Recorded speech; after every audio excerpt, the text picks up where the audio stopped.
गोकुळास बारे चालला सजारे. घरी स्वतःच्या हाताने केलेलं डेकोरेशन किंवा सजावट, सगळ्या सजावटीनंतर मग बिंग महाराष्ट्रीयन आपल्यासाठी दिवाळी इतकाच गणपती देखील तितकाच महत्त्वाचा.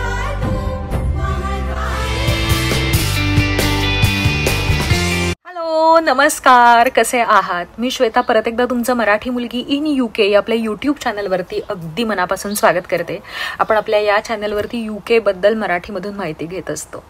मंडळी, तुम्हा सर्वांना अनंत चतुर्दशीच्या खूप खूप साऱ्या शुभेच्छा. आज 10 दिवसाचे गणपती जात आहेत, गणपती उठत आहेत किंवा आज गणेश विसर्जन आहे आणि it's a big deal. It feels so bad.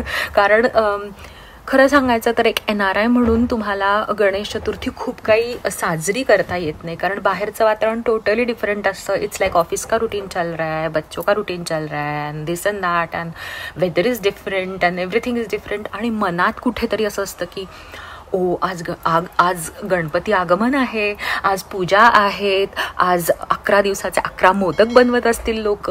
ते सगळे सुवास, ते सगळ्या आठवणी इतकं मनात डीप रूटेड असतं. It feels so bad. संपला गणेशोत्सव. बिंग महाराष्ट्रीयन दिवाळी इतकाच गणपती सुद्धा तितकाच महत्त्वाचा किंवा जास्त महत्त्वाचा असेल, पण कमी नाही. It feels really different. आणि गणेश चतुर्थी आणि विसर्जन हिट्स टोटली डिफरंटली जेव्हा तुम्ही एक NRI असता तेव्हा. And the reason behind it is, इथे काहीही पंडाल हॉपिंग, बिल्डिंगमधल्या आरत्यांची आमंत्रणं प्रकार इथे होत नाहीत. सगळं स्वतः करायला लागतं. हे सगळं जे मनात सारखं येत असतं ना की आज गणेश चतुर्थी आहे, आज असं होणार आहे, तसं होणार आहे. त्यामुळे गणपती आगमनाच्या दिवशी मी माझ्या घरी गणपती आणते, माझ्या घरी गणपती बसवते आणि माझ्या मुलांना मी हे सगळं पास ऑन करण्याचा प्रयत्न करते. अर्थात pass on in the sense, या सगळ्या गोष्टी ज्या माझ्या मनात आहेत त्या मला असं वाटतं की मी जे बालपण जगले ते माझ्या मुलांना मला द्यायचं आहे.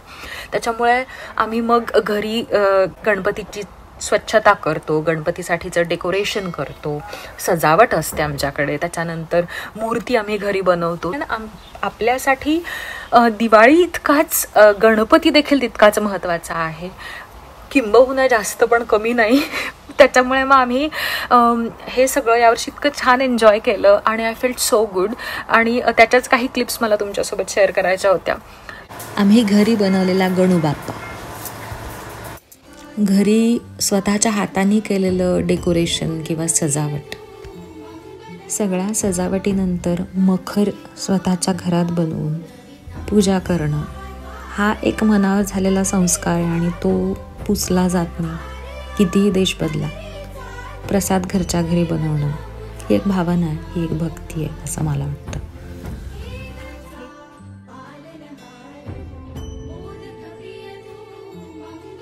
या 1.5 दिवसात घरात जी वातावरण निर्मिती होते ना, म्हणजे पूजा असेल किंवा सगळेजण जमतात तेव्हा एकत्र बसून ज्या गप्पा होतात, एक वातावरण निर्मिती होते, याने खूप वेगळं वाटतं. इट फील्स व्हेरी डिफरंट आणि कुठेतरी घरी जाऊन आल्यासारखं वाटतं किंवा घराला घर पण आल्यासारखं वाटतं.